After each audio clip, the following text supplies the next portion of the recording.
Custom के amendment आपको 15 minute में तैयार करने के लिए ये छोटा सा शॉर्ट टाइम पे फटाफट हमने वीडियो तैयार किया है। आओ देखें क्या है कस्टम में वो अमेंडमेंट जो इस साल एग्जाम के लिए रेलिवेंट है। पहला अमेंडमेंट कि कस्टम में कॉमन पोर्टल आ गया जीएसटी की तरह है। जैसे जीएसटी में रजिस्ट्रेशन करने के लिए, रिटर्न भरने के लिए, पेमेंट करने के लिए एक कॉमन पोर्टल है, वैसे ही कस्टम में कॉमन पोर्टल आ गया जिसका इन्होंने नाम दिया है common custom electronic portal. Section 154C में ये बोल दिया गया कि कस्टम में भी कॉमन इलेक्ट्रॉनिक पोर्टल है जिससे वाया एसएससी चाहे तो अपना रजिस्ट्रेशन, अपना रिटर्न यानी बिल ऑफ एंट्री भरना, शिपिंग बिल भरना और या फिर अपना पेमेंट करना चाहे तो कर सकते हैं। तो भाई मन में एक बात आ जाती है कि जीएसटी में जीएसटी के पोर्टल को कॉमन पोर्टल इसलिए बोला जाता है कि वो तो IGST, CGST, UGST and compensation cess और सीजीएसटी सबका एक कॉमन पोर्टल है, यानी 4-5 लॉ का मिला के एक पोर्टल है, तो that is called common portal. लेकिन कस्टम में कॉमन पोर्टल में कौन कौन से एक्ट गवर्नड है? तो आपको पता है बहुत दिनों से ये बात चल रही थी कि भाई कस्टम में जितनी भी फॉर्मेलिटीज है, जो एक्ट की फॉर्मेलिटीज है, उन सब के लिए एक कॉमन विंडो होना चाहिए। तो वो बहुत दिनों की इच्छा अब पूरी हो गई कि जो लॉ की कस्टम के गुड्स को क्लियर करने के लिए जिन जिन लॉ की फॉर्मेलिटीज फुलफिल करनी है, वो सारे लॉ की फॉर्मेलिटीज इस पोर्टल पे फुलफिल हो जाएगी। Now you should read this section 154. The board may notify a common portal to be called Common Custom Electronic Portal for facilitating registration, filing bill of entry, shipping bill, other document and form prescribed under this act or under any other law for the time being in force, or for any other law or for any other law for any other law for the time being in force as may be prescribed by the board via notification. तो आपको registration करने के लिए, bill of entry भरने के लिए, shipping bill भरने के लिए, पेमेंट करने के लिए या किसी और लॉ की भी कोई फॉर्मेलिटीज फिलअप करने के लिए कॉमन पोर्टल दे दिया गया है। इसमें एक और छोटा सा अमेंडमेंट आया जो कि है सेक्शन 153(1) में। सेक्शन 153 में है कि डिपार्टमेंट एसएससी को, डिपार्टमेंट बंदे को कैसे कैसे नोटिस दे सकता है। तो उसी में एक क्लॉज और ऐड कर दिया गया कि डिपार्टमेंट जरूरत पड़ने पर बंदे को वाया कॉमन पोर्टल भी नोटिस दे सकता है। तो जैसे जीएसटी के कॉमन पोर्टल पे आपको नोटिसेस मिलती है तो that is a valid serving of notice, वैसे ही वैलिड सर्विंग ऑफ नोटिस में कस्टम के कॉमन पोर्टल पे भी डिपार्टमेंट आपको नोटिस, यहां तक कि समन भी दे सकता है। To be noted, section 153 deals with Section 153 deals with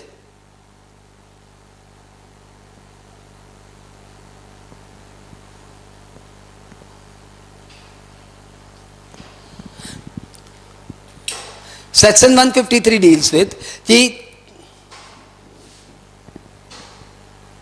153 में दिया हुआ है, सेक्शन 153 में दिया हुआ है mode of service of notice. उसमें बोला हुआ है कि आपको कोई भी ऑर्डर, कोई भी डिसीजन, कोई भी समन या कोई भी नोटिस या कोई भी कम्युनिकेशन इन ABCDE की तरीके से दिया जा सकता है। ए, आपको डायरेक्टली दिया जा सकता है हाथ में पकड़ा के, आपको टेंडर किया जा सकता है डायरेक्टली, आपको इंपोर्टर को, एक्सपोर्टर के, आपको कस्टम ब्रोकर को, आपके रिप्रेजेंट ऑथोराइज रिप्रेजेंटेटिव को, आपके एम्प्लॉय को, आपको एडवोकेट को, इन बंदों को हाथों हैंड डिलीवरी किया जा सकता है। या फिर आपको एक रजिस्टर्ड पोस्ट के थ्रू या स्पीड पोस्ट के थ्रू या कुरियर के थ्रू भेजा जा सकता है, या फिर आपको मेल के थ्रू भेजा जा सकता है, या फिर किसी पॉपुलर न्यूज़पेपर में जो आपकी एरिया में वाइडली सर्कुलेटेड हो उसमें भी आपको नोटिस दी जा सकती है, या फिर आपके प्रोमिनेंट प्लेस पे, कंस्पीकुअस प्लेस पे पेस्ट करके आपको नोटिस दी जा सकती है। उन्हीं way of serving of notice में एक पॉइंट और ऐड हो गया कि bye making it available on the common portal, CA CA add हो गया, CA 153 में CA ऐड हो गया कि आपके कॉमन पोर्टल पे भी हम लोग इसे लगा सकते हैं, and that will be treated as valid serving of notice. तो हाउ टू सर्व नोटिस इस साल एक वाइटल क्वेश्चन बनता है। चलो आगे बढ़े। बिल ऑफ एंट्री की टाइम लिमिट की बात कर रहे हैं कि बिल ऑफ एंट्री कैसे भरी जाती है। तो भाई बिल ऑफ एंट्री भरने की जो टाइम लिमिट है ना, वो पहले कुछ और थी, अब तो उसमें आमूल चूल परिवर्तन हो गया। That means there is a great change. What is the change exactly? पहले तो यह था कि जहाज आने के 30 दिन पहले भी आप बिल ऑफ एंट्री भर सकते हैं, भूल जाओ वो दिन। अब जहाज, एयरक्राफ्ट या व्हीकल आने के 10 दिन पहले तक आप बिल ऑफ एंट्री भर सकते हैं। यदि 10 अक्टूबर को जहाज आ रहा है, 10 अक्टूबर को व्हीकल आ रही है, 10 अक्टूबर को एयरक्राफ्ट आ रहा है, तो आप 1 अक्टूबर के पहले बिल ऑफ एंट्री नहीं भर सकते। If the expected day of arrival of conveyance is 10th of October, then bill of entry can be submitted earliest to earliest 1st October. और अब बिल ऑफ एंट्री कब तक भर सकते हैं, मतलब लास्ट डेट क्या है? तो भैया लॉ ने तो बोल दिया, लास्ट डेट है कि जिस दिन आपका कन्वेंस आने वाला है उसके 1 दिन पहले। तो 10 अक्टूबर को आपका कन्वेंस आने वाला है तो 9 अक्टूबर, और यदि 9 अक्टूबर संडे है तो इससे कोई फर्क नहीं पड़ता, वी इंक्लूड हॉलीडे। तो 10 अक्टूबर को आपका वेसल, एयरक्राफ्ट, व्हीकल आने वाला है, तो 9 अक्टूबर तक आप अपनी बिल ऑफ एंट्री भर दीजिए। क्लियर है ये बात? यस। अब इसमें इन्होंने बोर्ड को एक लॉलीपॉप पकड़ा दिया। बोला बोर्ड तुम ये रिलैक्सेशन दे सकते हो। बोला वाह, बोर्ड एकदम खुश हो गया, मैं क्या रिलैक्सेशन दे सकता हूं? तो बोला गया बोर्ड तुम 1 दिन का रिलैक्सेशन दे सकते हो। देखो लैंग्वेज देखो, As per section 46(3), the importer shall present the bill of entry under section 46(1) before the end of the day, including holidays, preceding the day on which the aircraft, vessels or vehicle carrying on the goods arrive at the custom station. ठीक है, लेकिन board में in such case as it may deem fit prescribe the different time limit for presentation of bill of entry. Board खुश हो गया, बोला वाह मैं एक रिलैक्सेशन दे सकता हूं, which shall not be later than the end of the day of such arrival. यानी जिस दिन कन्वेंस आ रहा है उस दिन से ज्यादा बोर्ड भी अलाउ नहीं कर सकता। तो भैया फिर बोर्ड को आपने क्या रिलैक्सेशन दिया? 10 तारीख को वेसल्स आ रहा है तो 9 तारीख तक बिल भरने के लिए आप बोल रहे हो, और आप बोल रहे हो कि बोर्ड तुम्हें कुछ एक्स्ट्रा भी टाइम दे सकते हो, लेकिन तुम ज्यादा से ज्यादा टाइम दे सकते हो क्या? जिस दिन वेसल आ रहा है उस दिन तक। तो 9 की जगह 10 तक। तो बोर्ड क्या कर सकता है? ये प्रेसिडेंट डे हटा सकता है। बस बोर्ड क्या कर सकता है? The importer shall present the bill of entry under section 46(1) before the end of the day including holidays on which the aircraft vessel or vehicle arrives. वो प्रिसीडिंग द डे हटा सकता है बस। और आपको आश्चर्य होगा, बोर्ड ने इस पावर को दम लगा के यूज किया, पूरा इसके ऊपर रेगुलेशन बना दिया, कस्टम रेगुलेशन, पूरा रेगुलेशन बना दिया। अब देखो बोर्ड क्या बोलता है। बोर्ड बोलता है कि यदि ये regulation is made by the board, right? तो रेगुलेशन बोर्ड बना के बोल रहा है कि यदि कोई गुड्स कस्टम पोर्ट पे आता है other than inland container depot और air freight station at which goods are cleared for home consumptions falana via vessels, in case of custom port other than this goods are to be cleared for home consumptions, shall file the bill of entry before the end of the day preceding the day on which such vessels carriage. तो यदि कोई vessel आता है तो board ने कोई relaxation नहीं दिया। बोर्ड ने बोला प्रिसीडिंग द डे के अंदर आपको बिल ऑफ एंट्री भरना पड़ेगा। प्रिसीडिंग द डे मतलब 10 अक्टूबर को वेसल आ रहा है तो 9 अक्टूबर के एंड तक आपको बिल ऑफ एंट्री भरना पड़ेगा। बोर्ड ने कोई रिलैक्सेशन नहीं दिया in the case of vessels. लेकिन फिर बोर्ड ने बोला मैं अपना पावर यूज करता हूं, और बोर्ड ने बोला लेकिन मेरे पड़ोसी देश से यदि गुड्स आए, मेरे पड़ोसी देश से यदि गुड्स आए, यानी म्यांमार से आए, हमारे बांग्लादेश से आए, हमारे पाकिस्तान से आए, हमारे श्रीलंका से आए, हमारे मालदीव से आए, तो इन 5 पड़ोसी देशों से यदि हमारा कोई गुड्स वाया वेसल्स आए तो फिर 1 दिन का जो रिलैक्सेशन बोर्ड के पास था, बोर्ड ने वो दे दिया. In that case bill of entry can be submitted before the end of the day of said arrival of vessel. Before the end of the day of said arrival of vessels, यानी vessels यदि 10 अक्टूबर को आ रहा है तो 10 अक्टूबर तक bill of entry भरी जा सकती है. यानी आपका गुड्स यदि यूएसए से आ रहा है 10 अक्टूबर को तो आपको 9 अक्टूबर को बिल ऑफ एंट्री भरनी है. और यदि आपका देश आपके पड़ोसी पाकिस्तान से आ रहा है वाया वेसल्स तो आप 9 अक्टूबर की जगह 10 अक्टूबर तक बिल ऑफ एंट्री भर सकते हो. आपके दिमाग में क्वेश्चन आया पड़ोस में नेपाल का वर्ड क्यों नहीं आया? ये सिर्फ Myanmar, Maldives, Pakistan, Sri Lanka, Bangladesh, why not Nepal? तो भाई ये वेसल की बात हो रही है. नेपाल से वेसल से गुड्स कैसे आएगा? बीच में तो समुद्र थोड़ी है, एक तरफ चाइना एक तरफ हम. Via clear? आगे बढ़िए. यदि गुड्स एयरक्राफ्ट से आ रहा है, देखो एयरपोर्ट वो था पोर्ट, अब है एयरपोर्ट. यदि गुड्स एयरपोर्ट से आ रहा है तो बोर्ड ने वो रिलैक्सेशन दे दिया. कौन सा रिलैक्सेशन? 1 दिन वाला. और यदि कोई भी गुड्स एयरपोर्ट से आ रहा है, एयरक्राफ्ट से एयरपोर्ट पे आ रहा है, तो जिस दिन एयरक्राफ्ट अराइव हो रहा है उस दिन के एंड तक आप बिल ऑफ एंट्री भर सकते हो. पढ़ लो. In case of custom airport at which goods are to be cleared for home consumption or for warehousing, then the bill of entry shall be filed before the end of the day of the arrival of the aircraft. Before the end of the day of arrival of aircraft. यदि aircraft 17 जुलाई को आ रहा है तो 17 जुलाई के and तक, रात के 12 बजे तक आप बिल ऑफ एंट्री भर सकते हो. यदि एयरक्राफ्ट से आ रहा है, कोई फर्क नहीं पड़ता कि वो पाकिस्तान से आ रहा है कि नेपाल से आ रहा है कि यूएसए से आ रहा है, सब बराबर. यदि गुड्स लैंड रूट से आ रहा है, मैं सी पढ़ूंगा, मैंने सी होल्ड किया है.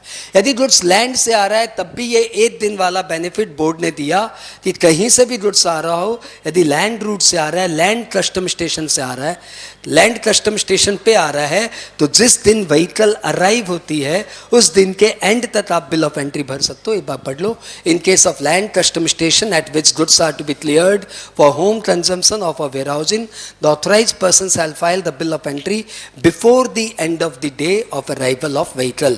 Before the end of the day of arrival of vehicle. तो यदि व्हीकल 27 नवंबर को आ रही है तो 27 नवंबर के एंड तक आप अपने बिल ऑफ एंट्री भर सकते हो. कंक्लूजन. वेसल्स में 1 दिन का रिलैक्सेशन नहीं दिया, लेकिन वेसल्स में 5 पड़ोसी देशों को 1 दिन का रिलैक्सेशन दे दिया. एयरक्राफ्ट में 1 दिन का रिलैक्सेशन दे दिया. व्हीकल में 1 दिन का रिलैक्सेशन दे दिया. अब एक बचा. यदि सी गुड्स इनलैंड कंटेनर डिपो में आ रहा है या एयर फ्रेट स्टेशन पे आ रहा है तो वो 1 दिन का रिलैक्सेशन इन्होंने नहीं दिया. यानी bill of entry need to be filed, shall file bill of entry before the end of the day preceding the day on which the vehicle arrives. Preceding the day on which vehicle arrive. तो ये word की word है preceding the day. ये preceding the day इन्होंने use किया है vessel से case में एंड इनलैंड कंटेनर डिपो के केस में. आप जरूर से ध्यान रखना बिल ऑफ एंट्री की टाइम लिमिट. और वो बात मत भूलना कि वेसल आने के, एयरक्राफ्ट आने के 10 दिन पहले तक आप अर्लीस्ट बिल ऑफ एंट्री भर सकते हो. अगली बात आ रही है पावर ऑफ ऑफिसर. छोटा सा अमेंडमेंट है, कोई खास काम का भी नहीं है.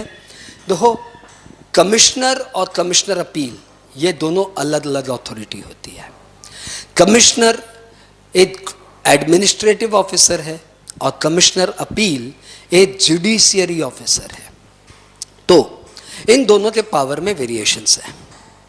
अब सेक्शन 5 जो कि कस्टम में पावर ऑफ कस्टम ऑफिसर्स का सेक्शन है, जीएसटी और कस्टम में क्या है, सेक्शन 1 में है स्कोप, सेक्शन 2 में है डेफिनेशन और 3, 4, 5 से शुरू हो जाते हैं appointment of officers, power of officers, duties of officers, responsibilities of officers में शुरू हो जाते हैं दोनों law, GST law and custom law. तो section 5 deals with power of officers. Section 5 में ये बोल रहा है कि कमिश्नर अपील के पास कस्टम के प्रॉपर ऑफिसर वाले पावर तो नहीं है. क्लियर कर दिया. कमिश्नर अपील के पास कस्टम के प्रॉपर ऑफिसर वाला पावर तो नहीं है, लेकिन दो पावर वो यूज कर सकता है, एक 108 वाला और एक 110 में सबसेक्शन 1D में जो स्पेशल पावर इसे दिया गया है। सर नहीं समझे, कोई बात नहीं, मैं आता हूं ना आपके साथ। Power of officer of custom, notwithstanding anything contained in this section, Commissioner Appeal shall not exercise power and duties conferred or imposed on an officer of custom. तो जो कस्टम ऑफिसर्स के पास पावर एंड ड्यूटीज है वो commissioner appeal को नहीं निभानी, लेकिन other than those specified in section 108 and 110 1D। अब आपके मन में आ रहा है ये 108 और 110 1D क्या है? तो 108 है पावर टू समन। तो समन करने का पावर कमिश्नर अपील के पास है कि किसी भी बंदे को समन भेज दे, भैया आजा, ये पेपर, ये डॉक्यूमेंट, ये एविडेंस लेके आजा। तो बुलाने का पावर है, एक बार आजा आजा आजा कमिश्नर अपील भी बोल सकता है। और दूसरा है सेक्शन 110, सेक्शन 110 सीजर। आपको पता है सर्च के दौरान जो जो गुड्स कस्टम डिपार्टमेंट को लगे लायबल टू कन्फिस्केशन, उन सब को वो सीज करके ले जा सकता है। और सीज करके ले जाने के बाद यदि उन्हें लगे कि ये गुड्स हजार्डवस है, वॉल्यूमिनस है, डेंजरस है, हमारे पास रखने की जगह नहीं है, स्पेस शॉर्टेज है, तो उसकी एक इन्वेंट्री बनाएगा, उसके सैंपल्स ले जाएगा और मजिस्ट्रेट को अप्लाई करेगा और मजिस्ट्रेट की परमिशन लेकर उसको बेच देगा। प्रॉपर ऑफिसर सीज गुड्स को, कन्फिस्केटेड गुड्स को नहीं, सीज गुड्स को, लेकिन उसके लिए उसको मजिस्ट्रेट की परमिशन लेनी है। यहां पे मजिस्ट्रेट की परमिशन का ये पावर कमिश्नर अपील को भी दे दिया गया, लेकिन सिर्फ गोल्ड के केस में। सबसेक्शन 1D में ये बोल दिया गया कि जो सीज गुड्स है, यदि वो गोल्ड है या ज्वेलरी है, गोल्ड है या गोल्ड की ज्वेलरी है, तो ऐसे में मजिस्ट्रेट की परमिशन लेने की जगह कमिश्नर अपील की परमिशन लेके गुड्स बेचा जा सकता है। Let's read, where the goods seized under subsection 1 is gold in any form as notified under subsection 1A, then the proper officer shall, instead of making an application under subsection 1B to the magistrate, make such application to the commissioner appeal, having jurisdictions over such person, and allow the application, and thereafter the PO shall dispose of such goods as the in the manner in which central government makes the rules. तो magistrate की permission की जगह commissioner appeal की permission लेके भी goods बेचा जा सकता है। तो कमिश्नर अपील के पास दो कौन से पावर आ गए? एक तो पावर टू समन, और एक मजिस्ट्रेट की जगह वो भी परमिशन दे सकता है कि सीज किया हुआ गोल्ड, सीज की हुई गोल्ड की ज्वेलरी आप बेच दो। वाह भाई, तो ये एक पावर था। तो खास बड़ा अमेंडमेंट तो नहीं है, लेकिन एग्जम्पशंस में एक छोटा सा अमेंडमेंट है। एग्जम्पशंस में सेक्शन 25 में central government time to time exemptions announce करती है।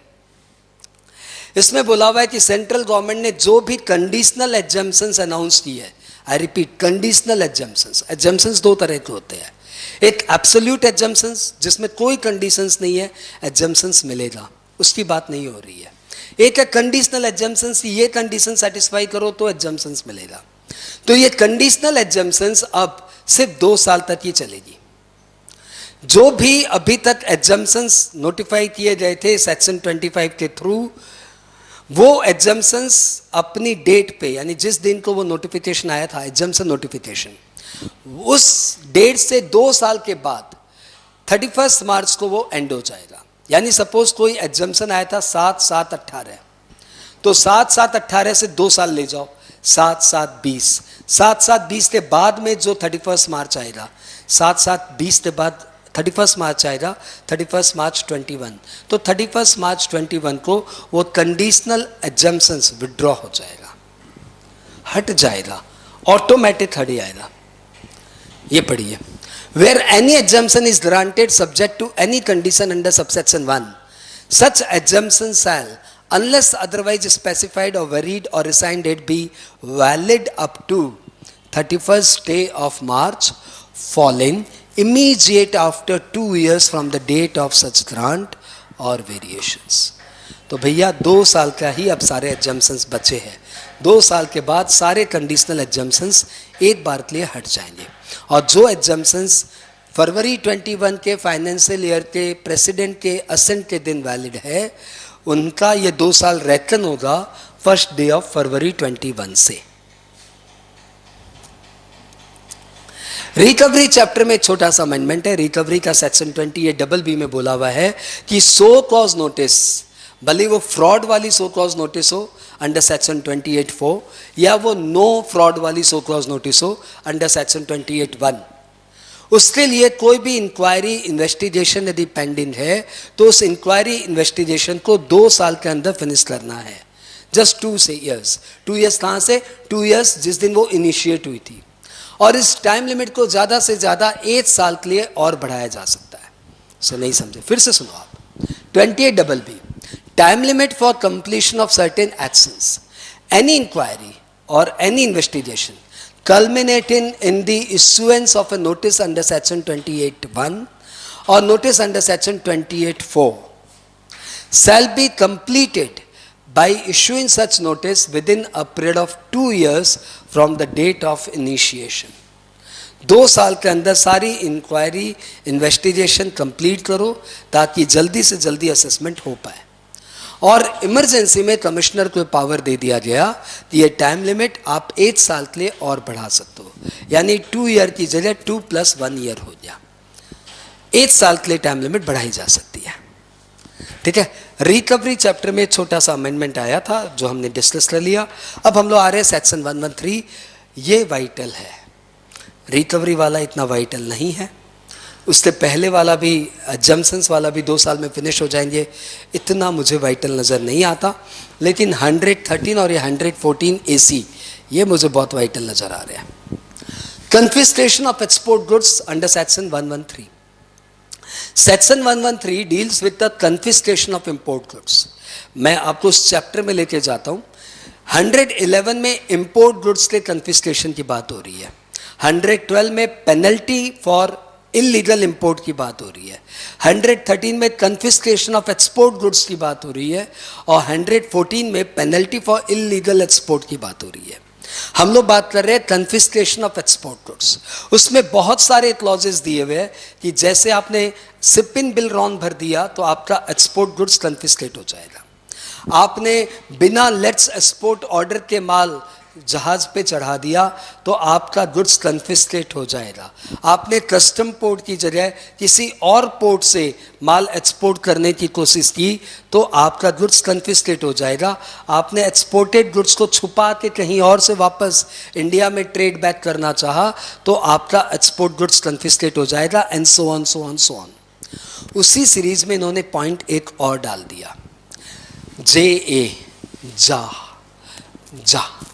एक पॉइंट और डाल दिया.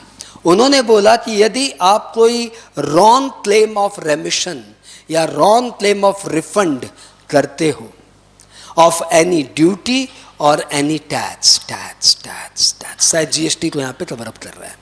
एनी ड्यूटी और any tax make a wrongful claim in contravention of the provision of this act और एनी अदर लॉ.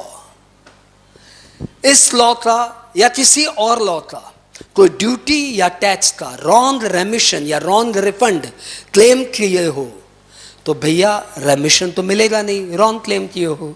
रिफंड तो मिलेगा नहीं, रॉन्ग क्लेम किए हो. वो गुड्स भी कन्फिस्केट हो जाएगा. तो चौबे जी बनने गए छब्बे जी, बन के आएंगे दुबे जी. समझे ना. आप करने गए रॉन्ग रिफंड तो रिफंड तो मिला ही नहीं, गुड्स भी कन्फिस्केटेड. ये है सेक्शन 113 में जा अमेंडमेंट JA. 114 AC पढ़िए. ये तो साफ साफ GST के बारे में बोल रहा है. 114 AC ये बोल रहा है कि GST में आपने फ्रॉड इनवॉइस लिया और फ्रॉड इनवॉइस के बेसिस पे आपने ITC क्लेम कर लिया और उस ITC से आपने एक्सपोर्ट गुड्स पे GST दे दी और बाद में उसका रिफंड क्लेम कर रहे हो आप. यानी फ्रॉड इनवॉइस फ्रॉड इनवॉइस के बेसिस पे फ्रॉड आईटीसी, और फ्रॉड आईटीसी से आपने एक्सपोर्ट गुड्स की जीएसटी पेमेंट कर दी और बाद में उसका रिफंड क्लेम कर रहे हो, तो डिपार्टमेंट बोलते हैं पकड़े ही गए ना, तो ऐसी पेनल्टी पड़ेगी ना, ये सब भूल जाओगे। ऐसी पेनल्टी पड़ेगी कि सब भूल जाओगे। बोला क्या पेनल्टी पड़ेगी भैया बता दीजिए। तो 5 times of the wrong refund, जो आप रिफंड क्लेम कर रहे हो ना फ्रॉडुलेंटली, उसका 5 टाइम्स तक आपको ऊपर पेनल्टी लग सकती है। Read it. Section 114 AC, a penalty provision has been inserted under section 114 AC। ये नया सेक्शन इंसर्ट हुआ है। Penalty for fraudulent utilisation of ITC for claiming refund where any person has obtained any invoice by fraud, collusion, willful misstatement, suppression of fact to utilize ITC on the basis of such invoice for discharging any duty or goods, duty or tax on goods that are entered for exportation under claim of refund of such duty or tax, such person shall be liable to penalty for an amount not exceeding 5 times of the refund claimed। जितना 20 लाख का refund claim करने गए 1 करोड़ की penalty लग सकती है, up to 1 crore. Law है up to, not exceeding 5 times, इतना तक मैक्सिमम लग सकता है। 139 में बहुत ही छोटा सा अमेंडमेंट आया जो कि सर्च एंड सीजर चैप्टर से रिलेटेड है। आपको पता है सर्च एंड सीजर में जब बंदे के ऊपर सर्च एंड सीजर होती है तो उसके 4-5 आंसर फिक्स है। ये डॉक्यूमेंट तो पता नहीं कहाँ से आया, ये डॉक्यूमेंट तो सही नहीं है, ये डॉक्यूमेंट तो मजाक में बनाया गया था, ये डॉक्यूमेंट तो रफ है, ये डॉक्यूमेंट तो ड्राफ्टेड है, ये सब प्रॉपर नहीं है, ये सिग्नेचर मेरा नहीं है, ये तो एडल्टरेड है, ये तो ऐसे ही बना दिया बच्चे लोगों ने यहाँ पे। तो इस तरह से सर्च एंड सीजर में हम लोग सारे डॉक्यूमेंट झुठलाने की कोशिश करते हैं। तो कंट्री के हर लॉ में सर्च एंड सीजर में एक प्रोविजन डाला हुआ है प्रिजम्पशंस, कि सर्च एंड सीजर के दौरान ये प्रिजम्पशंस होंगे कि जो यहाँ पे डॉक्यूमेंट्स मिले हैं वो प्रॉपरली एग्जीक्यूटेड डॉक्यूमेंट्स है, जो भी साइन आपसे मिलती जुलती है वो सिग्नेचर आपका है, जो भी हैंडराइटिंग में लिखा हुआ डॉक्यूमेंट्स आपसे मिलता जुलते हैंडराइटिंग का है वो आपने ही लिखा है, और जो भी यहाँ पे डॉक्यूमेंट्स पेपर्स मिले हैं सब ट्रू है। ये मजाक है कि ये कॉमेडी है कि ये भूल से हो गया कि ये तो है ही नहीं, ये फर्जी है, ये सब ओनर्स टू प्रूफ आपके ऊपर है। इसी सीरीज में इन्होंने एक एक्सप्लेनेशन डाल दिया कि भैया documents includes inventory, photograph, document includes inventories, photograph and list. कौन सी लिस्ट? जो 110 1C एंड 1D में मजिस्ट्रेट के पास और कमिश्नर अपील के पास ले जाते हैं ना कि ये सब लिस्ट गुड्स की बेचनी है, वो 110 1C 110 1D वाली लिस्ट सारे फोटोग्राफ्स और सारी इन्वेंट्रीज को डॉक्यूमेंट्स की तरह ट्रीट करेंगे। यानी सारे फोटोग्राफ्स ट्रू है, आप प्रूफ करिए कि अडल्टरेड है, और सारे इन्वेंट्रीज सही है, आप प्रूफ करिए कि रॉन्ग है। ये प्रिजम्पशंस माना जाएगा। That was the amendment under section 139। छोटा सा ही है। 149 में एक बहुत ही छोटा सा अमेंडमेंट आया। उसमें बोला हुआ है कि कोई भी डॉक्यूमेंट जो आपको मॉडिफाई करने का पावर है, आपको पता है हमारे कस्टम लॉ में प्रॉपर ऑफिसर की परमिशन लेके हम लोग bill of entry, shipping bill modify कर सकते हैं और भी डॉक्यूमेंट्स मॉडिफाई कर सकते हैं। ये कस्टम लॉ में प्रोविजन है। तो अब इन्होंने बोला कि आप प्रॉपर ऑफिसर को अप्लाई करेंगे, वो आपको मॉडिफिकेशन की परमिशन देंगे, फिर आप मॉडिफाई करेंगे। इससे अच्छा बोर्ड को लगता है कि बोर्ड को जो जो डॉक्यूमेंट्स मॉडिफाई करने का प्रोविजंस अलाउ करना है वो सब बोर्ड कस्टम के कॉमन पोर्टल में ही डाल देगा, और आप कस्टम के कॉमन पोर्टल में ही उसको मॉडिफाई कर देंगे। यानी यदि सपोज बोर्ड को आपको बिल ऑफ एंट्री मॉडिफाई करने का परमिशन देना है तो वो बिल ऑफ एंट्री मॉडिफाई करने का परमिशन कस्टम पोर्टल पे डाल दिया जाएगा, और पोर्टल पे ही आप उसको मॉडिफाई कर सकते हो। तो मेन बात यह है कि जो जो डॉक्यूमेंट्स मॉडिफिकेशन बोर्ड अलाउ करेगा वो मॉडिफिकेशन अब कस्टम पोर्टल पे ही हो जाएगा। Such amendment, such modification as may be specified by the board may be done by the importer or exporter on the common portal। ये काम की बात थी।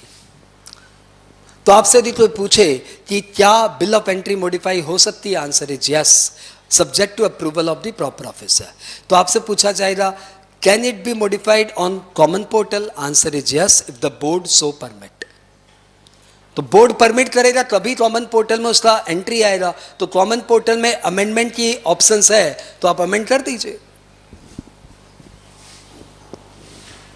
डेफर्ड पेमेंट ऑफ टैक्स, नाम तो सुना होगा, deferred payment of custom duty. Custom duty में पहले होता था कि भैया जैसे ही गुड्स इंपोर्ट हुआ हाथों हाथ बिल ऑफ एंट्री भरो, हाथों हाथ पे करो। अब इन्होंने कुछ लोगों को डेफर्ड पेमेंट की फैसिलिटी दे दी कि 1 से 15 तारीख तक जितना इंपोर्ट हो उसका 16 तारीख को पेमेंट कर दो, और 16 से 31 तक जितना इंपोर्ट हो उसका 1 ऑफ नेक्स्ट मंथ को पेमेंट कर दो। लेकिन 16 से 31 मार्च में जितना इंपोर्ट हो उसका पेमेंट 31 मार्च को ही करना पड़ेगा। That is the deferred payment of duty provision. ये डेफर्ड पेमेंट ऑफ ड्यूटी का प्रोविजंस का ऑप्शन सिर्फ टीयर 2 एंड टीयर 3 के ऑथोराइज इकोनॉमिक ऑपरेटर को था। यहाँ पे टीयर 3 होना चाहिए, हाँ, authorise economic operator of tier 2 and tier 3 को था सिर्फ। और वो भी यदि उन्हें ये डेफर्ड पेमेंट की फैसिलिटी लेनी थी तो उन्हें अपना ये इंटेंशन नोटिफाई करना पड़ता था। An eligible importer who intends to make deferred payment shall intimate to commissioner, ये प्रोविजन था। तो पहली बात तो सिर्फ 2 जन ये डेफर्ड पेमेंट की फैसिलिटी ले सकते हैं, authorise economic operator tier 2 and tier 3, and उन्हें भी अपना ये इंटेंशन इंटीमेट करना पड़ता था कमिश्नर को। तो सबसे पहले तो इन्होंने ये रिक्वायरमेंट हटा दी कि आपको कमिश्नर को इंटीमेट नहीं करना, आप आराम से डेफर्ड पेमेंट फैसिलिटी लीजिए बिना किसी को इंटीमेट किए। और दूसरी बात, authorise economic operator tier 2 and tier 3 के साथ साथ इन्होंने ऑथोराइज पब्लिक अंडरटेकिंग को भी डेफर्ड पेमेंट की फैसिलिटी दे दी। So now deferred payment facility has been extended to authorised public undertaking. ये भी आपका हो गया। ड्यूटी क्रेडिट लेजर आज का इस वीडियो लेक्चर का last topic. Duty credit laser क्या है? जैसे जीएसटी में इलेक्ट्रॉनिक क्रेडिट लेजर है, उसी के राइमिंग में इन्होंने ड्यूटी क्रेडिट लेजर बनाया। कस्टम डिपार्टमेंट में क्या है, बहुत सारे रेमिशंस एंड बहुत सारे रिफंड के प्रोविजंस है, और ये रेमिशंस रिफंड्स ये आपको अलाउ होते हैं।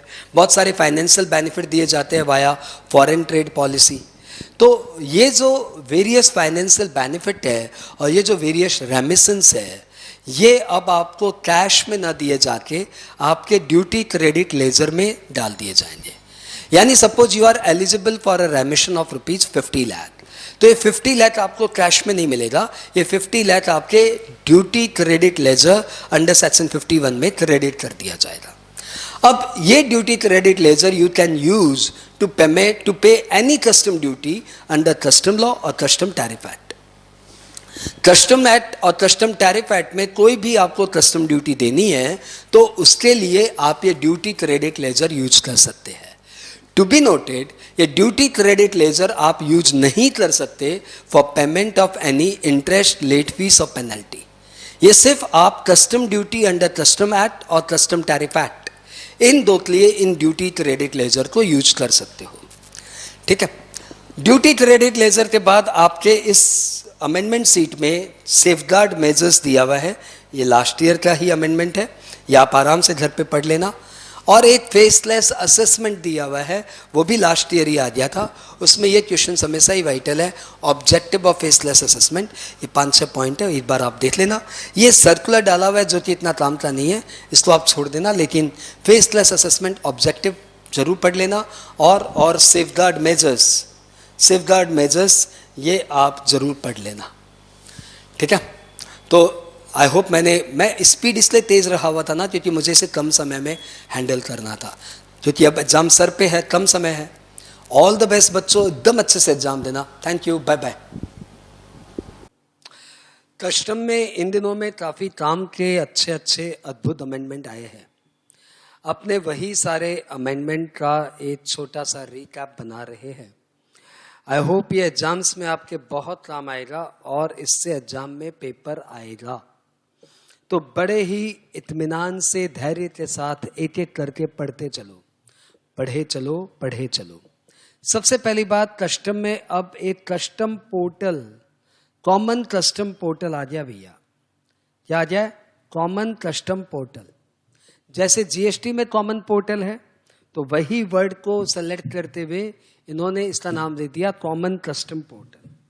तो भाई जीएसटी में तो कॉमन पोर्टल बोलते हैं बिकॉज वो कॉमन है in the IGST law, CGST law, SGST law, compensation cess, UTGST law. तो कई सारे लॉ के लिए वो एक कॉमन पोर्टल है। तो क्या कस्टम में भी कई सारे लॉ के लिए ये कॉमन पोर्टल है? Answer is yes.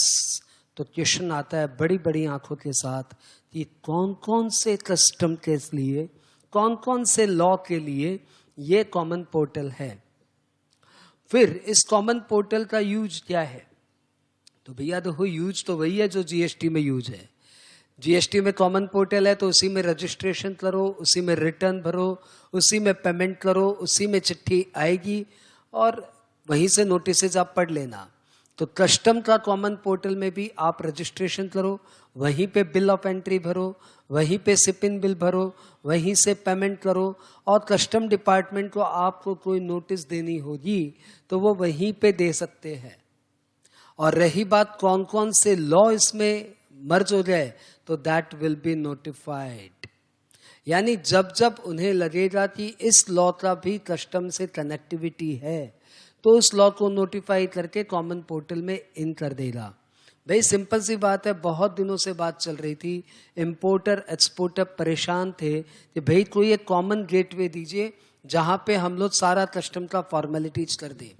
तो उनकी ये इतने वर्षों की तमन्ना पूरी हो गई। अब हमारा कस्टम में कॉमन पोर्टल आ गया और जितने भी वेरियस लॉज में आपको कुछ न कुछ फाइल करना पड़ता है for the purpose of importation, for the purpose of exportation, वो सारे इस कॉमन पोर्टल में आप भरोगे, आपका काम हो जाएगा। तो एग्जाम में आप ये 2 नंबर से 3 नंबर का शॉर्ट नोट एक्सपेक्ट करिए कि what is custom common portal. यदि ऐसा आ जाए तो आपका पहला आंसर होगा custom common portal means the common custom electronic portal. पहले उसका पूरा नाम क्या? Common custom electronic portal referred under section 154C।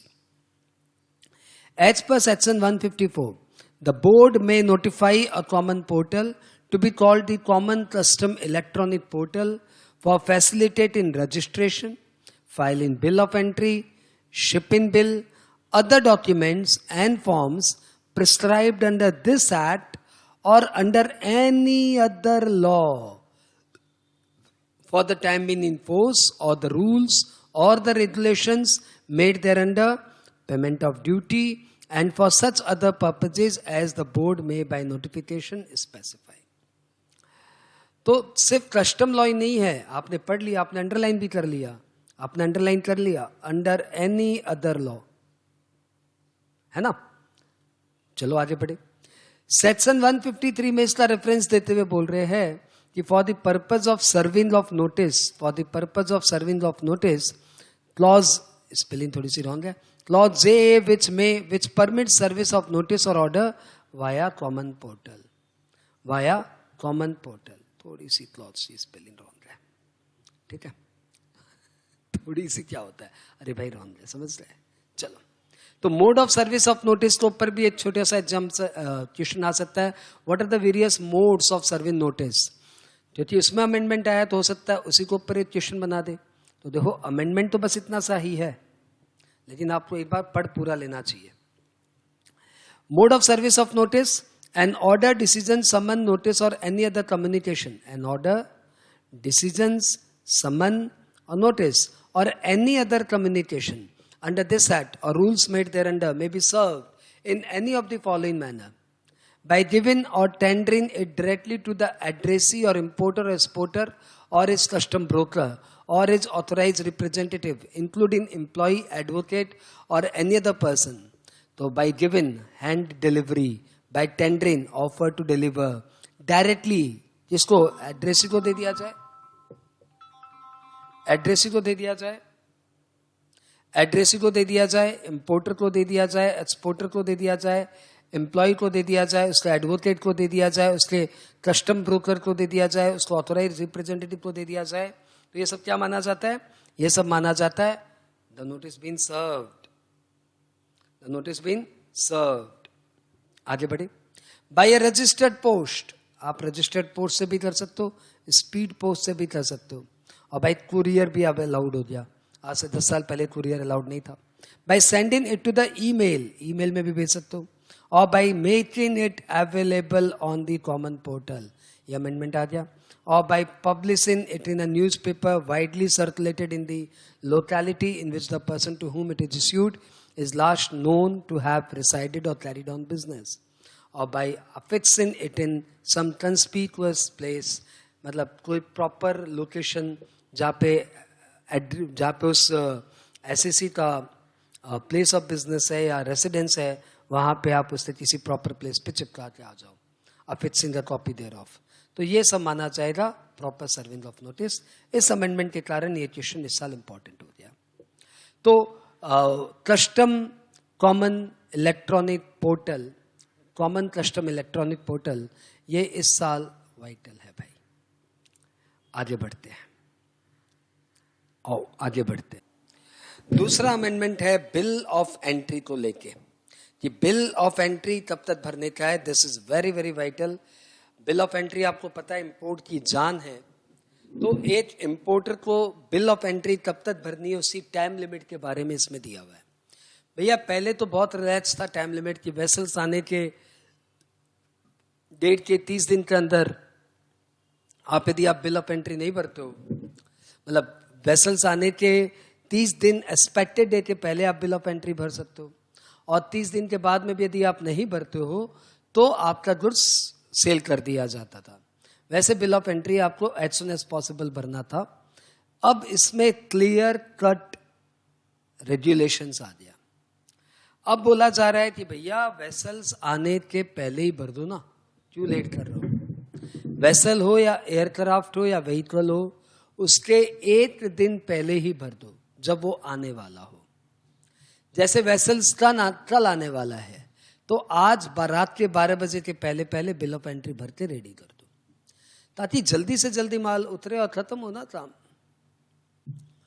तो इसमें इन्होंने ये प्रोविजन डाला है कि वेसल आने के 1 दिन पहले पहले आपको अपने बिल ऑफ एंट्री की फॉर्मेलिटी फिनिश कर देनी चाहिए। यह अलग बात है कि इसमें इन्होंने रिलैक्सेशन के प्रोविजंस भी डाल रखे हैं, वो अपने अभी पढ़ेंगे।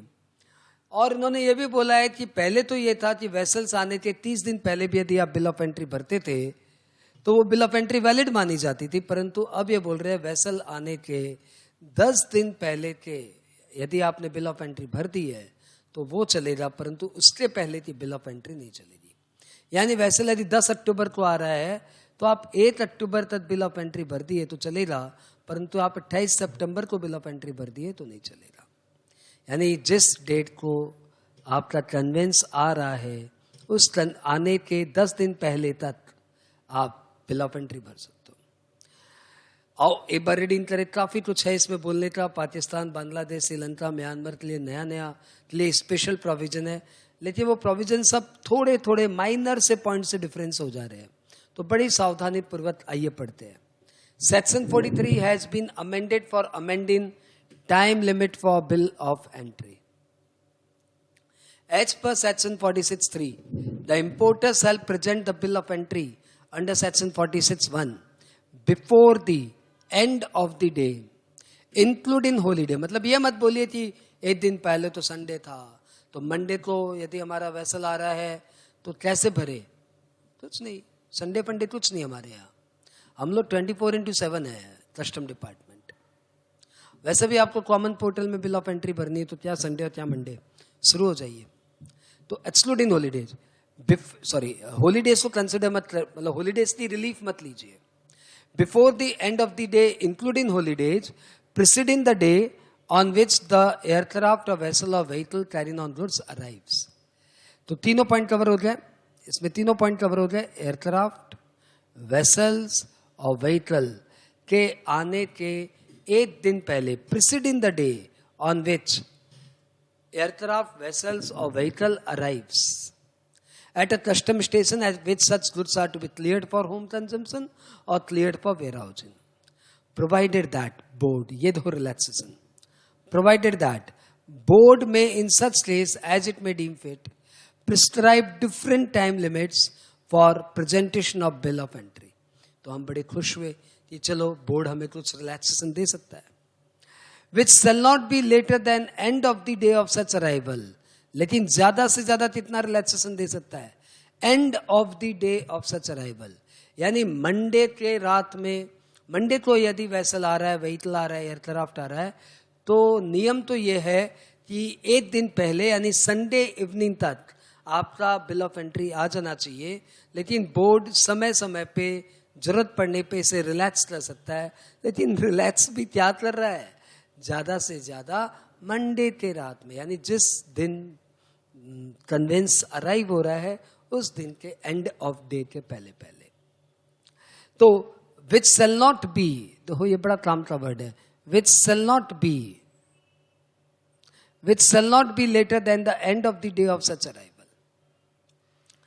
उसके बाद दिया हुआ है a bill of entry may be presented at any time not exceeding 10 days prior to expected arrival of the aircraft, vessel or vehicle.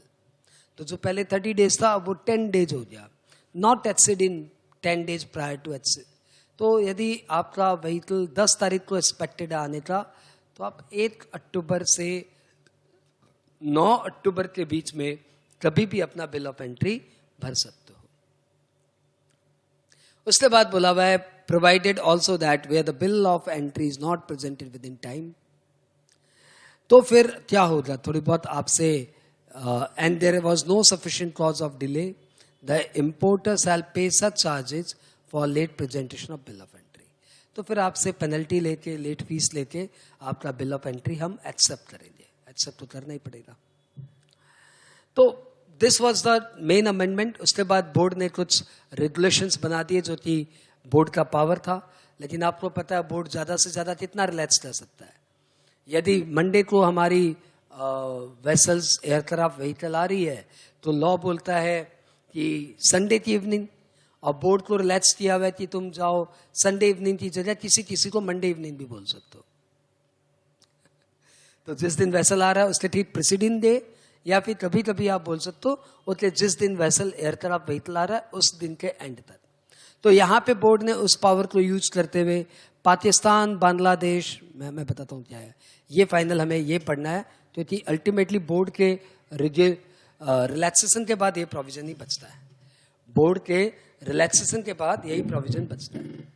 आओ देखें. इन केस ऑफ अ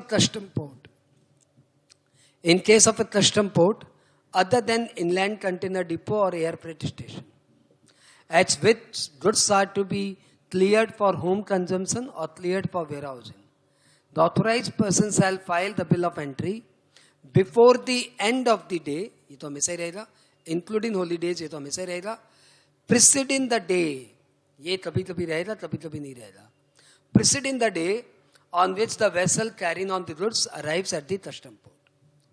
तो बोर्ड ने वेसल से केस में रिलैक्सेशन नहीं दिया. बोला वेसल से केस में जिस दिन वेसल आ रहा है उसके एक दिन पहले आपको बिल ऑफ एंट्री भरना पड़ेगा. आई रिपीट, वेसल से केस में नो रिलैक्सेशन. बोर्ड ने कोई रिलैक्सेशन नहीं दिया. जिस दिन वेसल्स आ रहा है उसके एक दिन पहले, चाहे वो हॉलीडे क्यों ना हो, एक दिन पहले आपको बिल ऑफ एंट्री भरना पड़ेगा. लेकिन बांग्लादेश, मालदीव्स, म्यांमार, पाकिस्तान, श्रीलंका, ये हमारे 5 पड़ोसी देशों को रिलैक्स किया है. बांग्लादेश, मालदीव्स, म्यांमार, पाकिस्तान, श्रीलंका, इन लोगों के केस में the bill of entry can be filed before the end of the day of said arrival of the vessel. यानी यदि मंडे को वेसल आ रहा है तो मंडे तक भरा जा सकता है. तो आई रिपीट, यदि आपका गुड्स यूएसए से आ रहा है मंडे को, तो आप संडे इवनिंग तक बिल ऑफ एंट्री भर दीजिए. यदि आपका गुड्स पाकिस्तान से आ रहा है वेसल से मंडे को, तो आप मंडे एंड तक बिल ऑफ एंट्री भर देना. जाओ पाकिस्तान, हमने तुम्हें पड़ोसी राज्य का दर्जा दे दिया. ठीक है. तो बांग्लादेश, मालदीव्स, म्यांमार, पाकिस्तान एंड श्रीलंका को ये रिलैक्सेशन है. आपके मन में एक बात उठ रही होगी, नेपाल, बर्मा क्यों नहीं, नेपाल क्यों नहीं? तो भैया नेपाल से वेसल से सामान क्यों आएगा? आप जानते हो ना, नेपाल के एक तरफ चाइना का रोड है और एक तरफ इंडिया का रोड है, तो नेपाल में वाटर है था, बात क्लियर। इसलिए नेपाल को यहाँ पे इंक्लूड करना उन्होंने उचित नहीं समझा। यहाँ पे आगे बढ़े। नेपाल को तो खुद को यदि वेसल से कोई सामान भेजना होता है तो इंडिया का रूट यूज करते वो लोग, जीएसटी मोस्टली एग्जम्पशन से स्पेशल। और आगे बढ़े। In case of custom airport, अब एयरपोर्ट की बात हो रही है भैया, एयरपोर्ट की बात हो रही है। एयरपोर्ट से यदि आपका सामान आ रहा है तो यहाँ पे रिलैक्सेशन है। Bill of entry before the end of the day of the arrival of the aircraft, चाहे किसी भी देश से आ रहा हो, एयरक्राफ्ट से आ रहा है तो जिस दिन हमारे यहाँ एयरक्राफ्ट अराइव होने वाला है उस दिन के एंड तक आप भर सकते हो। प्रिसीडिंग द डे यहाँ पे मिसिंग है, यहाँ पे प्रिसीडिंग द डे था तो वो यहाँ पे प्रिसीडिंग द डे नहीं है, जिस दिन आ रहा है उसी दिन के एंड तक। आगे बढ़े। In case of an inland container depot और एयर फ्रेट स्टेशन, तो यहाँ पे इनलैंड कंटेनर डिपो और एयर फ्रेट स्टेशन को एक्सक्लूड किया हुआ था, ना। यहाँ पे इनलैंड कंटेनर डिपो और एयर फ्रेट स्टेशन के लिए अलग प्रोविजन बना दिया। In case of inland container depot, air freight station, no relaxation.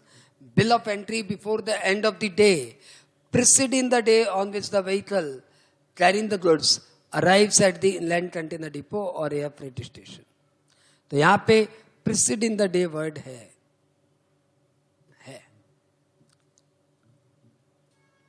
In case of land custom station at which goods are to be cleared for home consumption, file bill of entry before the end of the day including holidays of the arrival of vehicle. तो finally भैया aircraft में relaxation दिया है, vehicle में relaxation दिया है, और Pakistan, Maldives, Myanmar, Sri Lanka और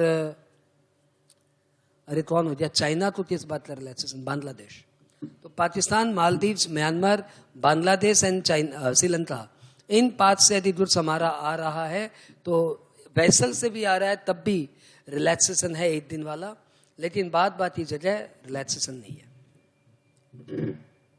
सर एक बार आप इसको ऐसे भी देख लो, तो हम पूछेंगे भैया किससे आ रहा है, वेसल से आ रहा है, एयरक्राफ्ट से आ रहा है, व्हीकल से आ रहा है, या इनलैंड कंटेनर डिपो में आ रहा है।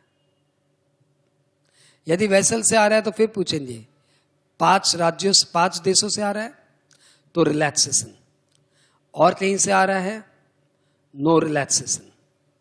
एयरक्राफ्ट से आ रहा है रिलैक्सेशन, व्हीकल से आ रहा है रिलैक्सेशन, इनलैंड कंटेनर डिपो से आ रहा है नो रिलैक्सेशन। तो यहां पे कोई रिलैक्स नहीं है, यहां पे कोई रिलैक्स नहीं है। रिलैक्स है भी तो क्या, 1 दिन, बस 1 दिन, 1 दिन, 1 दिन। आई होप ये आपको क्लियर। वेसल्स में 5 देशों से आ रहा है तो जिस दिन एयर वेसल अराइव हो रहा है उस दिन के एंड तक आप बिल ऑफ एंट्री भर सकते हो। यदि 5 देशों को छोड़ के और किसी देश से आ रहा है वेसल से, तो 1 दिन पहले आपको बिल ऑफ एंट्री भरना पड़ेगा। एयरक्राफ्ट से आ रहा है कहीं से भी, तो जिस दिन एयरक्राफ्ट आ रहा है उस दिन आप बिल ऑफ एंट्री भर दो। व्हीकल से आ रहा है कहीं से भी, तो जिस दिन व्हीकल हमारे यहाँ आ रहा है उस दिन आप बिल ऑफ एंट्री भर दो। और इनलैंड कंटेनर डिपो या कस्टम फ्रेट स्टेशन पे आ रहा है तो जिस दिन आ रहा है व्हीकल उसके 1 दिन पहले आपको बिल ऑफ एंट्री भरना पड़ेगा। ज्यादा से ज्यादा आप 10 दिन पहले बिल ऑफ एंट्री भर सकते हो। आई होप ये सारा अमेंडमेंट आपको क्लियर कि ये रेलिवेंट भी है और इम्पोर्टेंट। अगले पॉइंट में आते हैं। अगला पॉइंट रिलेटेड है power of officer of custom. Power of officer of custom, तो सेक्शन 5 में power of custom of officer है। भाई जीएसटी लॉ और कस्टम लॉ में सेक्शन 1 में डेफिनेशन है, सेक्शन 1 में स्कोप है, सेक्शन 2 में डेफिनेशन है, और 3, 4, 5 से पावर, अपॉइंटमेंट, ये सब चलता है। Appointment of officer, power of officers. तो सेक्शन 5 में क्या है, पावर ऑफ ऑफिसर। उसमें इस साल हल्का सा एक अमेंडमेंट आया है जो कि एमसीक्यू में पूछा जा सकता है।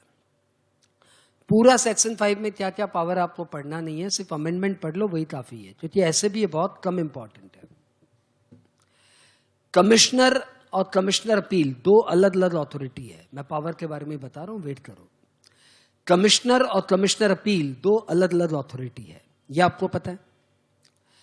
जो काम कमिश्नर अपील कर सकता है वो कमिश्नर थोड़ी कर सकता है। Commissioner appeal is a judiciary body और commissioner is an administrative body. तो इन्होंने यहां पे एक क्लैरिफिकेशन दिया सेक्शन 5 के क्लॉज 3 में, सेक्शन 5 के सबसेक्शन 3 में, कि notwithstanding anything contained in this section के ऊपर चाहे जो भी बोला हुआ हो, commissioner appeal shall not exercise the power and discharge the duties conferred or imposed on an officer of custom। यानी जो कस्टम ऑफिसर्स के पास पावर है और जो उनकी ड्यूटीज है वो कमिश्नर अपील को नहीं करनी चाहिए। तो कमिश्नर अपील कोई भी कस्टम ऑफिसर, चाहे वो एसी, डीसी, जेसी कमिश्नर, उनकी ड्यूटीज और उनके पावर से ये डिफरेंट है। other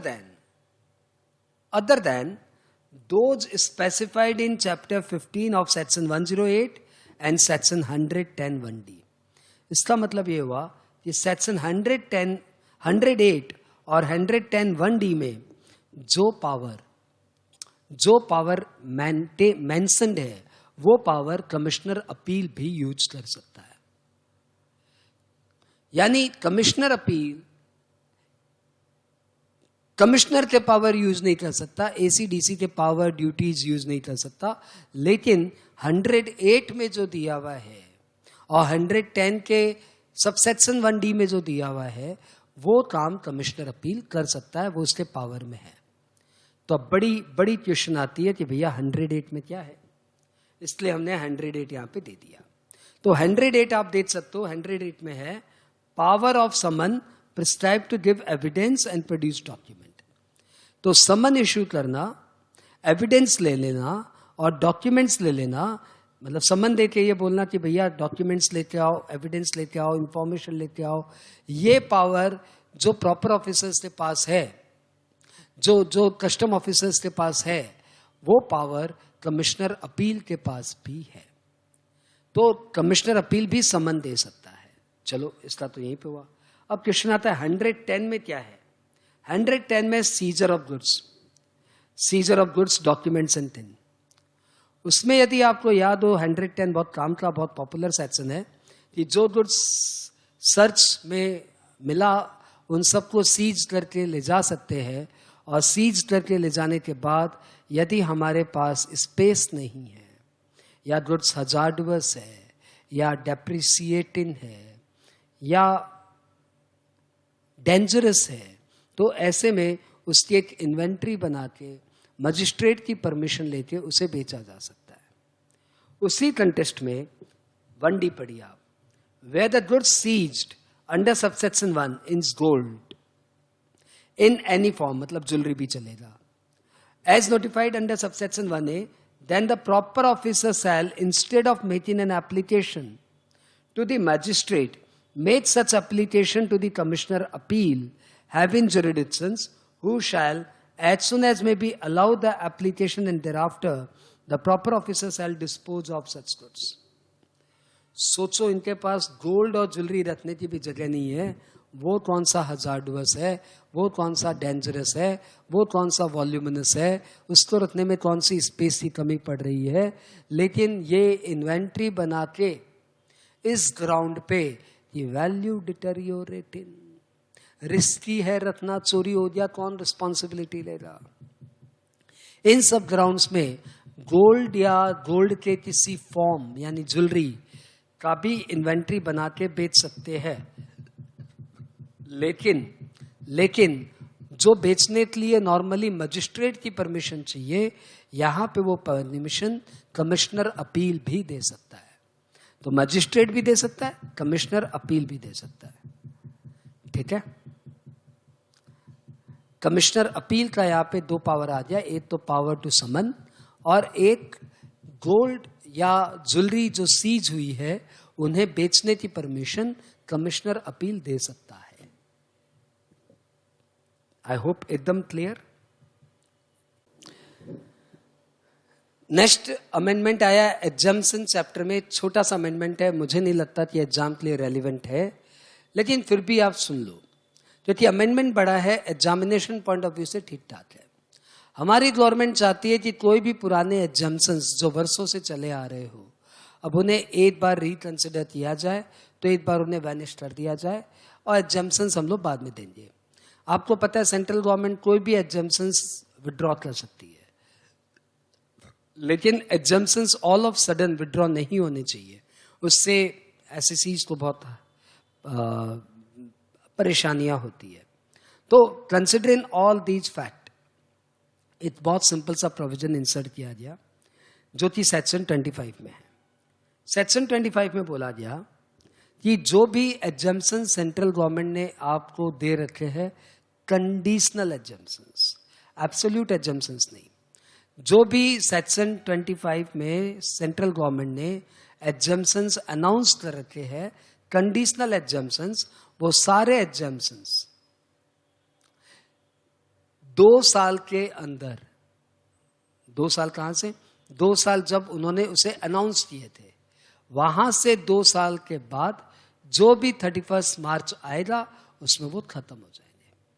यानी सपोज एक एग्जाम्शंस अनाउंस हुआ था 5/5/20 को या 5/5/19 को, तो 5/5/19 से आप 2 साल ले जाइए, ये हो गया 5/5/21।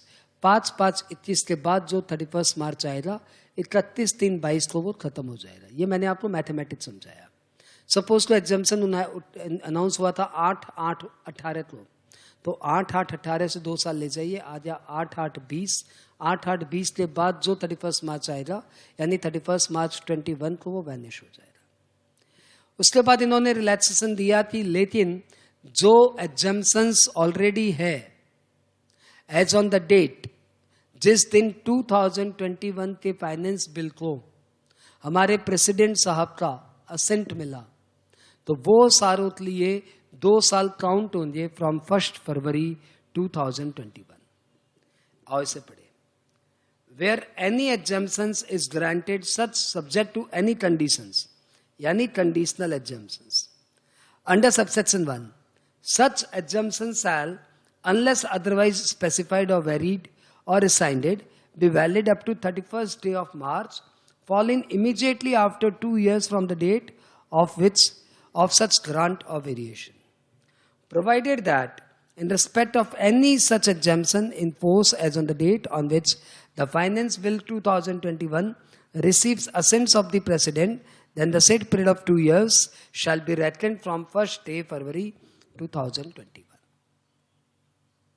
तो भैया 2 साल की लाइफ है सारे एग्जाम्शंस की। आई होप 31/3/23 तक तो ये सारे पुराने एग्जाम्शंस हट जाएंगे। छोटा सा अमेंडमेंट था तो खास वाइटल नहीं, हमने कर एक बहुत ही छोटा सा सेक्शन है जो कि डील कर रहा है, बहुत ही छोटा सा अमेंडमेंट है जो कि डील कर रहा है रिकवरी चैप्टर से।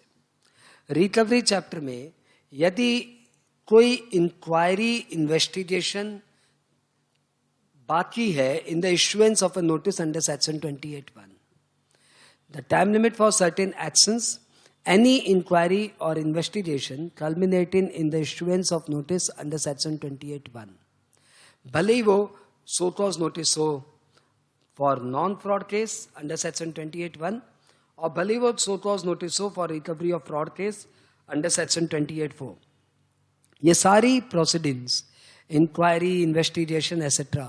shall be completed by issuing a notice within a period of 2 years. 2 years from the date of initiation. तो जब ये इनिशिएट हुआ था वहां से 2 साल के अंदर इन सारी प्रोसीडिंग्स को कंप्लीट करना पड़ेगा और जरूरत पड़ने पर प्रिंसिपल कमिश्नर इस टाइम लिमिट को, या प्रिंसिपल कमिश्नर और कमिश्नर इस टाइम लिमिट को 1 साल के लिए एक्सटेंड कर सकता है। Commissioner can extend the period by 1 year. तो जो भी इन्वेस्टिगेशन इंक्वायरी आपकी पेंडिंग है सबको 2 साल के अंदर फिनिश करिए और ज़्यादा से ज़्यादा कमिश्नर इसको 8 साल के लिए और एक्सटेंड कर सकता है। ये था रिकवरी में amendment section 28BB। I hope छोटा सा अमेंडमेंट है, आपको याद। सेक्शन 113 में छोटा सा अमेंडमेंट है। सेक्शन 113, इफ यू रिमेंबर, तो that deals with confiscation of export goods. 111 deals with confiscation of import goods. 112 deals with penalty for illegal import. 113 deals with confiscation of export goods. And 114 deals with penalty for illegal export. तो 113 में यदि आपने custom law का violation करते हुए export किया है तो वो आपका एक्सपोर्ट गुड्स कन्फिस्केशन के लिए लायबल हो सकता है, डिपार्टमेंट के हत्थे लग गया तो। जैसे आपने कस्टम पोर्ट पे गुड्स एक्सपोर्ट नहीं करके कहीं छुपा के एक्सपोर्ट करने की कोशिश की दूसरे नॉन एलिजिबल पोर्ट से, तो भैया वो गुड्स यदि डिपार्टमेंट के हत्थे लग गया तो कन्फिस्केट हो जाएगा। वैसे यदि आपने शिपिंग बिल में wrong information they the, let's export order के बिना गुड्स चढ़ा दिया, एसेट्रा एसेट्रा, छोटी छोटी फॉल्ट करने पे आपके एक्सपोर्ट के गुड्स कन्फिस्केट हो जाते हैं। उसी सीरीज में इन्होंने एक क्लॉज ऐड कर दिया, क्लॉज जे,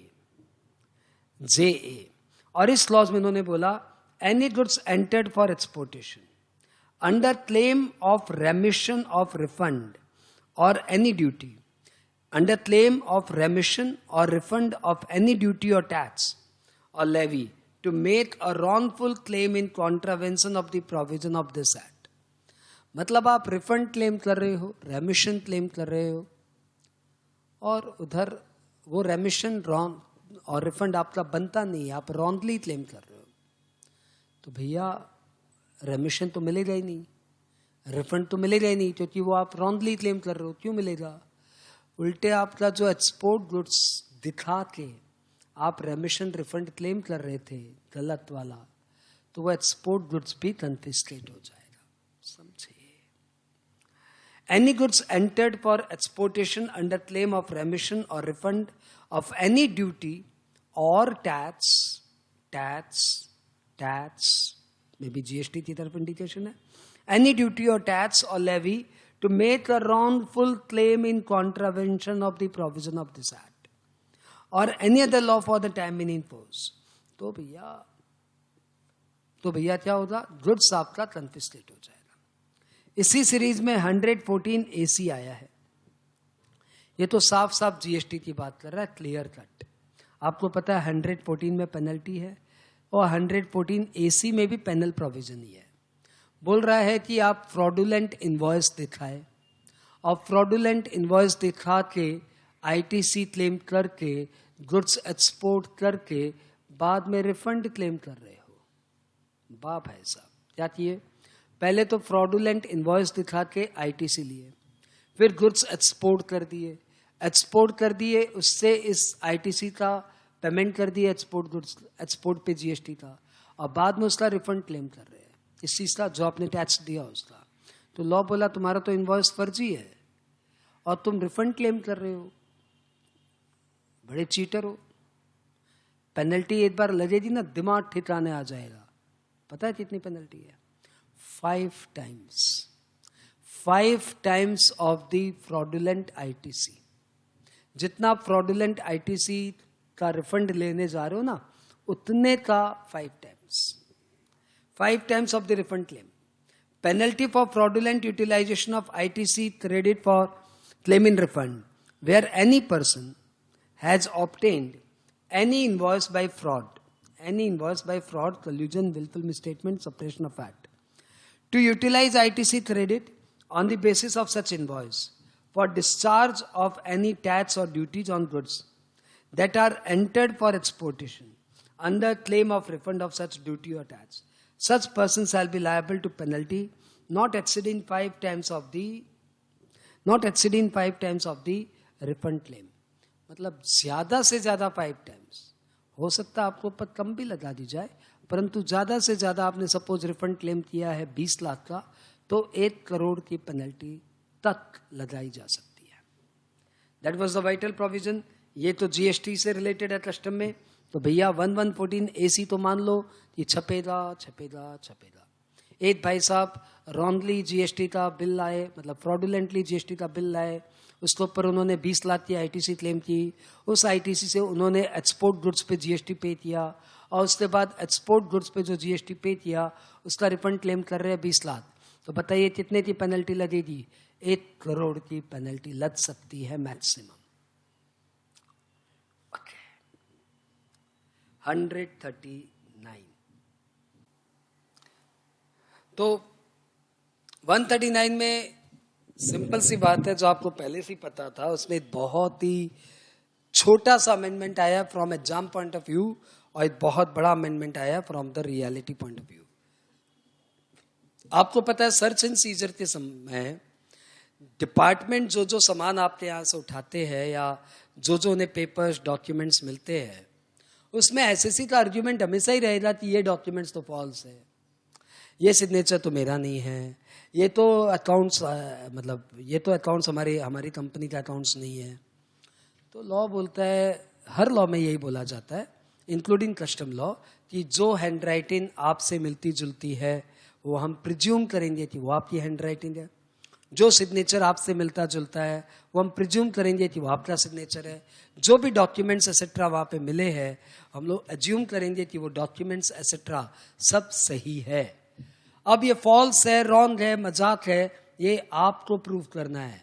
हम ये प्रिज्यूम करके बैठे हैं कि जो डॉक्यूमेंट्स पेपर्स मिला सब सही है, और जो भी डॉक्यूमेंट्स वहाँ पे एग्जीक्यूटेड है सब प्रॉपरली एग्जीक्यूटेड है। इसी रिगार्ड में इन्होंने एक एक्सप्लेनेशन इंसर्ट कर दिया कि भैया यहाँ पे डॉक्यूमेंट्स में आप फोटोग्राफ भी समझ जाइए कि जो फोटोग्राफ मिले वो एकदम सही फोटोग्राफ है, नॉन एडिटेड है। जो इन्वेंट्री मिली वो सब इन्वेंट्री सही है, यदि कोई वहाँ पे लिस्ट विस्ट मिल गई तो। जो भी लिस्ट मिली है certified by A magistrate under 110(1)(c) और certified by commissioner appeal under section 1110(1)(d), वो सब लिस्ट, वो सब डॉक्यूमेंट, वो सब इन्वेंट्री, वो सब फोटोग्राफ सब सही है। यदि आप उन्हें फॉल्स प्रूव करना चाहते हो तो ओनस इज ऑन यू, आप प्रूव करिए कि वो फॉल्स है। ठीक है, इसी रिगार्ड में 149 में भी एक छोटा सा अमेंडमेंट है। इस रिगार्ड में तो नहीं, एकदम अलग बात है। 149 में ये लॉ परमिट करता है कि एक बार सबमिट किए हुए डॉक्यूमेंट को आप वापस से दरकार पड़ने पर पूछ के प्रॉपर ऑफिसर की परमिशन से आप उसे अमेंड कर सकते हैं। तो वही प्रोविजन उन्होंने बोल दिया कि वो अमेंडमेंट कॉमन पोर्टल से भी हो सकता है ना। Save as otherwise provided in section 30 and 41, the PO may in his discretion authorize any document after it has been presented in the custom house to be amended. That no amendment of bill of entry or shipping bill or bill of export shall be authorized after importation of goods, after imported goods cleared for home consumptions or deposited in warehouse or export goods have been exported. Provided further that, ये amendment है, provided further that such authorization or amendment may also be done electronically through the custom automated system on the basis of risk evaluation through appropriate selection criteria. मतलब portal से भी हो सकता है, मतलब से इतनी सी बात है। Provided also that such amendment as may be specified by the board may be done by importer exporter on the common portal. यानी सारे अमेंडमेंट तो पोर्टल पे नहीं हो सकते, लेकिन जिन्हें जिन्हें बोर्ड नोटिफाई कर दे, अब बोर्ड ये चेक करेगा कि किसमें इतना रिस्क नहीं है, तो रिस्क इवैल्यूएशन क्राइटेरिया को मद्देनजर रखते हुए यदि बोर्ड चाहे तो ये पोर्टल पे भी अमेंड करने की फैसिलिटी अलाउ कर सकता है। पोर्टल पे अमेंड करने की फैसिलिटी अलाउ करने का मतलब ये हो गया कि फिर वो प्रॉपर ऑफिसर ने परमिशन दे रखी है, तभी तो पोर्टल पे चेंज करने का परमिशन मिल जाए। ठीक है, तो can a bill of entry be amended in common portal? Yes, if the board permits. Okay, deferred payment of import duty. आपको याद है deferred payment of import duty? 1 से 15 तारीख के दिन में जितने भी बिल ऑफ एंट्री आए हैं उसका आप 16 तारीख को पेमेंट कर दो, और 16 से 31 तक जितने भी बिल आए हैं उसको अगले महीने की 1 तारीख को पेमेंट कर दो। लेकिन 16 मार्च से 31 मार्च में जितने भी बिल आए हैं उनका आपको 31 मार्च को ही पेमेंट करना पड़ेगा। ये था डेफर्ड पेमेंट रूल, और ये डेफर्ड पेमेंट रूल अलाउ था सिर्फ authorise economic operator tier 2 and tier 3 को, सिर्फ authorise economic operator tier 2 and tier 3 को, और वो भी उन्हें एक इंटीमेशन देनी पड़ती थी कि भाई हम इस डेफर्ड पेमेंट फैसिलिटी का बेनिफिट लेना चाहते हैं। इस साल 2 अमेंडमेंट हो गए। पहला कि ये इंटीमेशन देने की अब कोई रिक्वायरमेंट नहीं है। एम्प्लॉयड है, जब डेफर्ड पेमेंट फैसिलिटी मिला है तो डेफर्ड पेमेंट फैसिलिटी लेना चाहते हैं, तो ये आपको इंटीमेशन देने की दरकार नहीं है। और दूसरा कि authorise economic operator tier 2 and tier 3 के साथ साथ अब ऑथराइज पब्लिक अंडरटेकिंग को भी डेफर्ड पेमेंट फैसिलिटी अलाउ हो गई है। ऑथराइज्ड पब्लिक अंडरटेकिंग, तो authorise public undertaking, authorise economic operator tier 2 and tier 3 ये डेफर्ड पेमेंट फैसिलिटी का बेनिफिट ले सकते हैं, और अब उन्हें ऐसी कोई इंटीमेशन देने की दरकार नहीं है। आई होप ये ड्यूटी क्रेडिट लेजर इस साल एग्जाम में बनता है, एमसीक्यू बोलो या कुछ भी बोलो। भाई जैसे इलेक्ट्रॉनिक क्रेडिट लेजर है जीएसटी लॉ में, उसी के साथ राइमिंग करते हुए इन्होंने ड्यूटी क्रेडिट लेजर लाया है सेक्शन 51B में। कस्टम डिपार्टमेंट में भी कई सारे रेमिशन ऑफ ड्यूटी मिलती है, कई सारे फाइनेंशियल बेनिफिट्स है फॉरेन ट्रेड पॉलिसी में जो कि कस्टम डिपार्टमेंट में दिए जाते हैं। तो इन्होंने एक क्लॉज बना दिया कि जो भी रेमिशन ऑफ ड्यूटी है और जो भी फाइनेंशियल बेनिफिट एसएससी एलिजिबल है, तो वो रेमिशन ऑफ ड्यूटी और वो फाइनेंशियल बेनिफिट अब उसे कैश में न दिए जाके उसके ड्यूटी क्रेडिट लेजर में क्रेडिट कर दिए जाएंगे, और उस ड्यूटी क्रेडिट लेजर के क्रेडिट बैलेंस से वो कस्टम ड्यूटी पे कर सकता है, भले ही अंडर कस्टम एक्ट हो और भले ही अंडर कस्टम टैरिफ एक्ट हो। तो कस्टम एक्ट और कस्टम टैरिफ एक्ट में जो भी उसको ड्यूटी देनी है वो ड्यूटी वो इस ड्यूटी क्रेडिट लेजर को यूज करके दे सकता है। लेकिन ध्यान रखिएगा, ड्यूटी क्रेडिट लेजर से आप कोई इंटरेस्ट या पेनल्टी नहीं दे सकते, सिर्फ ड्यूटी दे सकते हो। Thank you. इसके अलावा power of central government to apply safeguard measure, ये बहुत मतलब ये लास्ट ईयर का ही अमेंडमेंट है, तो मैं इसे रीड नहीं किया लेकिन आपके रेफरेंस के लिए इसमें डाल दिया। वैसे फेसलेस असेसमेंट कस्टम में लास्ट ईयर का ही अमेंडमेंट आया हुआ है। इसमें main question objective of faceless assessment, ये आप इसे एक बार ऑब्जेक्टिव को बस 6 पॉइंट लिख लेना, और ये इतना वाइटल नहीं है, ये आप नहीं देखो तो भी चलेगा, ठीक है। तो ये थी कस्टम अमेंडमेंट का एक बहुत ही समराइज पिक्चर जो इस साल के लिए बहुत वाइटल है। तो बच्चों, मैंने बहुत ही शॉर्ट टाइम में, जितना हो सके शॉर्ट टाइम में आपका कस्टम अमेंडमेंट करा दिया। ऑल द बेस्ट बच्चों, बाय बाय।